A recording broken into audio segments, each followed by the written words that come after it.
please speak to you. بہت شکریہ، اور خاص طور پر میرے تعارف کا، اور ایک ایسی شخصیت کے حوالے سے جو مجھے بالکل نہیں جانتے اور جنہوں نے مجھ سے کھانے کے دوران میں پوچھا تھا کہ میں کون ہوں اور کیا کرتی ہوں. اور عام طور پر جب ہم کھانے کے دوران میں کوئی سوال کرتے ہیں یا اس کا جواب پوچھتے ہیں تو اس کی سنجیدگی کا آپ اندازہ ہمیشہ کھانے کے ذائقے سے لگا سکتے ہیں. میں اردو ادب اور تاریخ کی بہت معمولی طالب علم ہوں، اور اس سے معمولی تر طالب علم زندگی کی ہوں. اس لیے زندگی کے جتنے موضوع ہیں وہ شوہروں اور بیویوں میں بٹے ہوئے نہیں ہیں.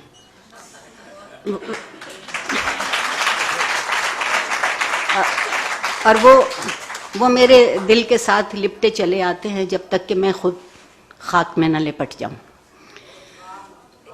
دوسری ایک گزارش یہ ہے کہ یہاں میرے وہ ساتھی موجود نہیں ہیں جو مجھ سے میرے ایک جملے کی وجہ سے خفا ہیں، اور غلطی سے وہ تقریر میں نے انگریزی میں کی تھی، کیونکہ میں اب تو اردو بغاوتاً بولنا پڑتی ہے.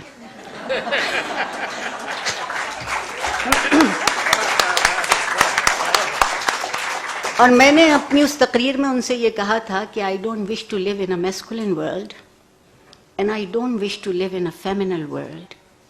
I earn and I yearn to live in a human world.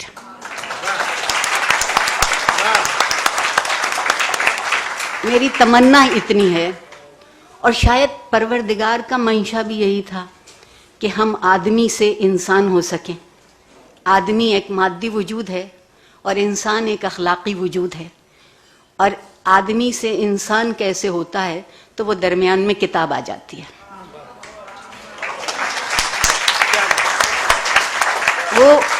وہ چاہے وہ کتاب ہو جو آسمانی ہو، اور چاہے وہ کتاب ہو جو الہامی ہو، اور چاہے وہ کتاب ہو جو خوابوں کی تعبیر ڈھونڈتی ہو، زندگی کا حوالہ کتاب کے بغیر، لکھے ہوئے حرف کے بغیر نہیں ہے.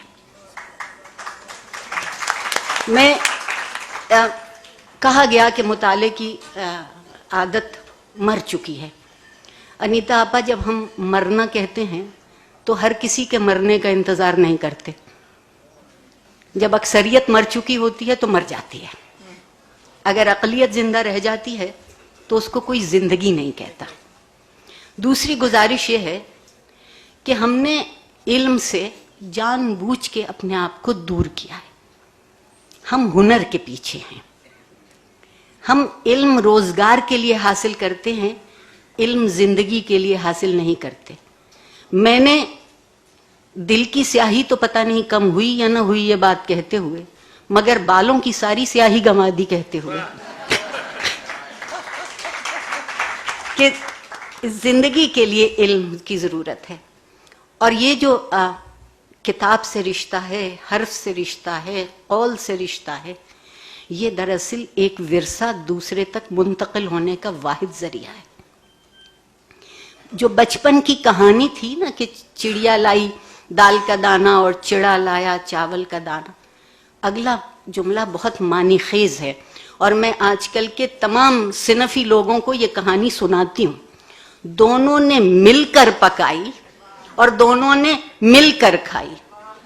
مگر اب ہم اس کہانی کو یوں لکھتے ہیں کہ چڑیا ہی لائی دال کا دانہ اور چڑیا ہی لائی چاول کا دانہ، ایک نے پکائی دوسرے نے کھائی.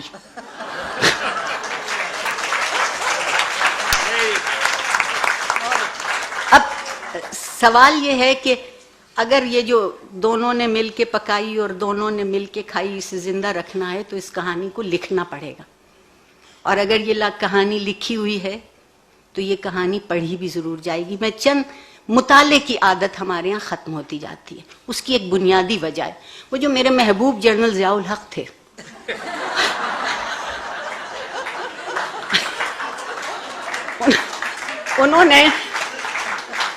انہوں نے اس معاشرے سے چند بری عادتیں چھین لی.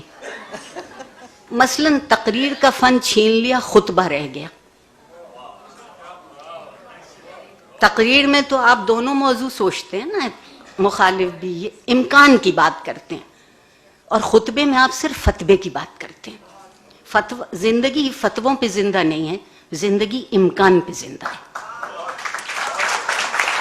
دوسری انہوں نے جو ایک اور کمال کیا وہ یہ کیا کہ کتاب سے رشتہ ہٹا دیا، کیونکہ ان کے خیال میں گناہگار ایک ان کی مجلس میں شریک ہوئی اور بزور حکم سرکار بھیجی گئی، اور میں چونکہ اس وقت سگے شکم تھی، سرکار کا نوکر تھی، اس لیے گئی. اور انہوں نے کہا کہ میں استادوں اور شاعروں سے بہت تنگ ہوں. یہ بہت ظالم طبقہ ہے، کیونکہ یہ سوچتا بھی ہے اور یہ کہتا بھی ہے. آپ معاشرے سے استاد کا قد و قامت یہ کر دیجئے تو کتاب تو درمیان سے خود بخود ہٹ گئی، کتاب ختم ہو گئی، بحث باقی رہ گئی. اب بحث باقی ہے، بحث پہ فتویٰ ہے، نہ کتاب ہے نہ اس کا مطالعہ ہے. اور یہ ان سے پہلے ایک اور بھی چیز اس معاشرے میں موجود تھی، وہ ہم میں ایک دوسرے کو سہارنے کی قوت اور ہمت تھی، ایک برداشت کی سکت تھی. اب ہم اس لیے بھی نہیں لکھتے کہ جانے کیا لکھیں اور جانے کیا سمجھا جائے اور جانے کیا کہا جائے اور جانے کیا ہو جائے. اور اب تو جو سلمان تاثیر کے ساتھ ہوا وہ ہونا بہت آسان ہے، اس لیے کہ اب ہم کچھ سوچتے نہیں ہیں. کتاب سوچنا سکھاتی ہے. ہم نے بہت آہستہ آہستہ اس معاشرے کو سوچنے سے الگ کیا تاکہ معاشرے کا مادی وجود باقی رہے، معاشرے میں سیاست کا بازار سرگرم رہے، مگر معاشرے کا اخلاقی وجود کم ہوتا چلا جائے.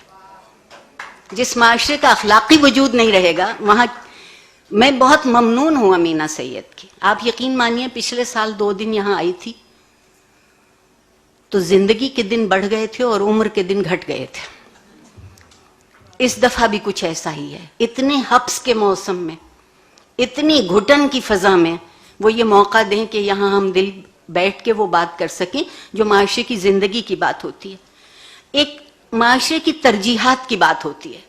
اور مجھے ایک اور بھی شکایت ہے، ہم ہر چیز کی توقع اور ذمہ داری حکومت کو دے دیتے ہیں. میں معافی چاہتی ہوں کہ جو حکومت آئینی ذمہ داریاں پوری نہیں کر سکتی وہ اخلاقی ذمہ داریاں کیوں کر پوری کرے گی. مجھے معلوم نہیں ہے کراچی شہر کا، یہاں بھی شاید یہ حال ہوگا. میری یقین مانیے کبھی میں بھی بچہ بھی تھی اور ایک لائبریری ہوتی تھی اور ایک آنا لائبریری کہلاتی تھی. وہ کھوکھا جس کا ذکر کیا ہے غازی نے، وہ کھوکھے موجود تھے شہر میں. بلکہ کچھ لائبریریاں تو چلتی پھرتی لائبریری تھیں جنہیں گشتی لائبریری کہتے تھے. اور یہاں جو لوگ پنجابی سمجھتے ہیں وہ اس لفظ کو بھول جائیں. اب ایک معاشرے کی ترجیحات دیکھیے. اخبار میں اشتہار آتا ہے 1000 روپے کا پیزا سستا ہے، بے حد سستا ہو گیا.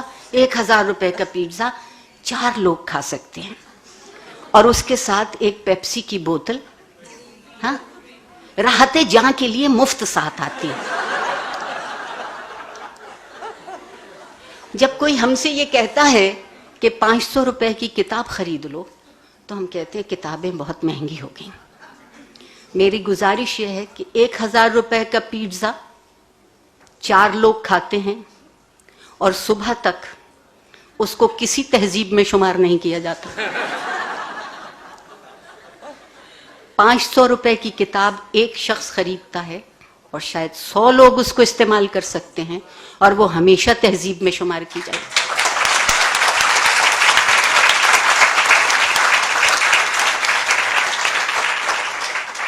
ہم ایک بڑی مدت سے خود فریبی میں مبتلا ہیں.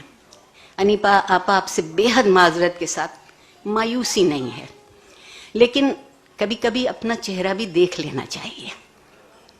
گو کہ ہم سے ہمارے چہرے ہمیشہ جھوٹ بولتے ہیں. ہم نے ابھی تک خود فریبی سے اپنے آپ کو الگ نہیں کیا.